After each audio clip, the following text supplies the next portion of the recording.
This is our Save My Piggies segment. And today, our first guest is Kay. Kay's joining us from Scotland. Kay kind of straddles the bar, so to speak, because she is also a nurse practitioner for over 40 years of experience, but she also has peripheral arterial disease. So, Kay, please share your story with us. Welcome. Thank you. And you'd think I'd know better. But when I first started with my symptoms, I was told it was my back. I was prescribed a wheelchair and told that they wouldn't operate because I was too high a risk, because I do have an autoimmune condition, lupus, SLE. And they left me in a wheelchair for 3 years. And then all of a sudden my toes went blue. And when my toes went blue, they sent me to a vascular surgeon.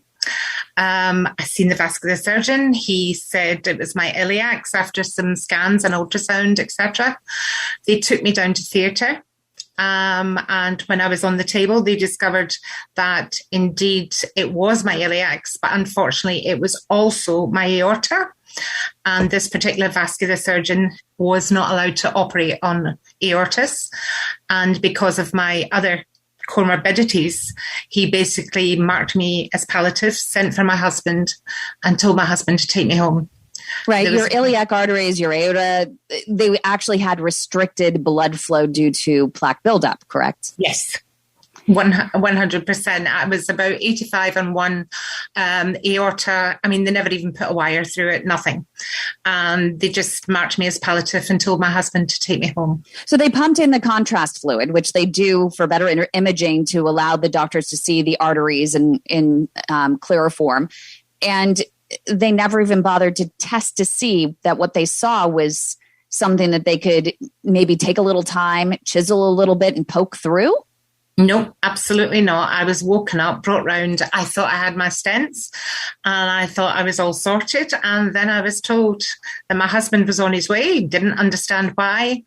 And then the doctor came to the bedside and he basically told myself and my husband that there was nothing more that they could do. So, Kay, can I just ask you a question here?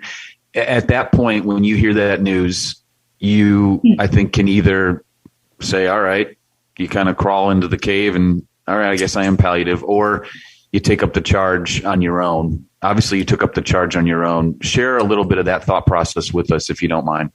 No problem. I mean, the first 2 or 3 days I went into that cave and I curled up and I cried and I thought, this cannot be it just can't be my time.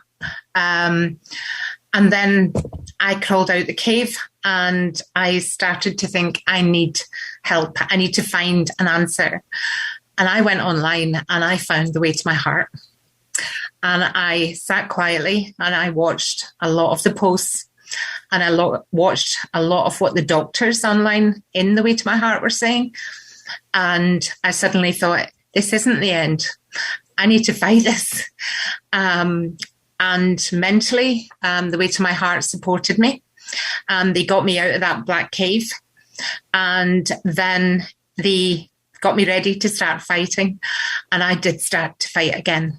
And the first thing that I had to do was to get out of that wheelchair and start to walk. My target for the first week, the first day was going to be 100 steps. Within a month, I was doing 2,000 to 3,000 steps. Yeah, she joined one of the walking challenges through the Way to My Heart, and that is awesome. Virtual reality to help her walk even more. Yeah, I use virtual reality for chronic pain, for the back and for the lupus. So I used the virtual reality and started to walk around the living room and go through adventures and etc. on virtual reality. And it got my steps higher and higher and higher.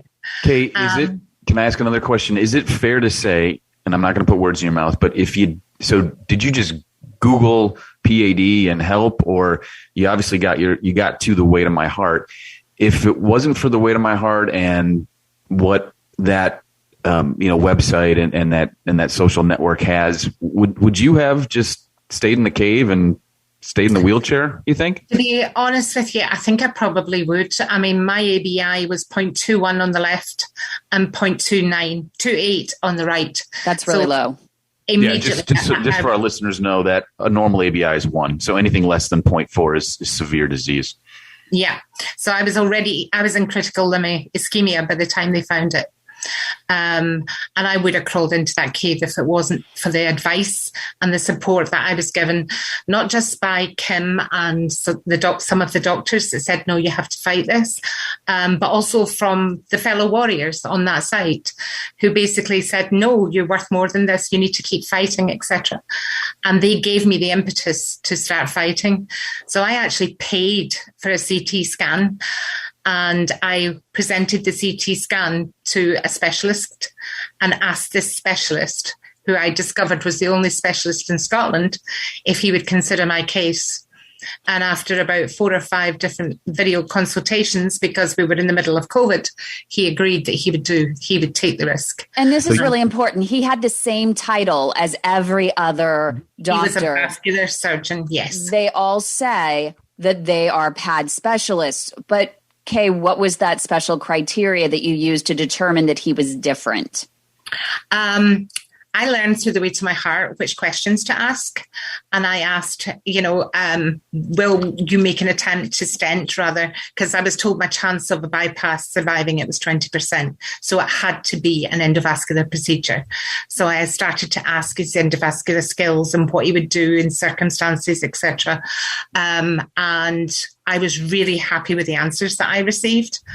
And we decided to proceed. Unfortunately, he broke his wrist and I had to wait an extra 6 weeks. God bless him.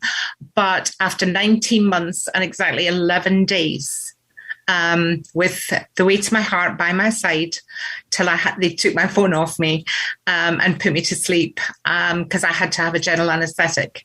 4 hours on the table later, he had managed to go in. He had placed a stent in my right side. He'd managed to cross over with a catheter, go down the left side and open it that way. And he placed a stent in the left side and he placed a stent in my aorta. And he told me that I had a small track of collaterals going right across my pelvis from my right leg. And that was feeding my left leg. And that was the only thing that kept my left leg alive. Kay, that was because you walked.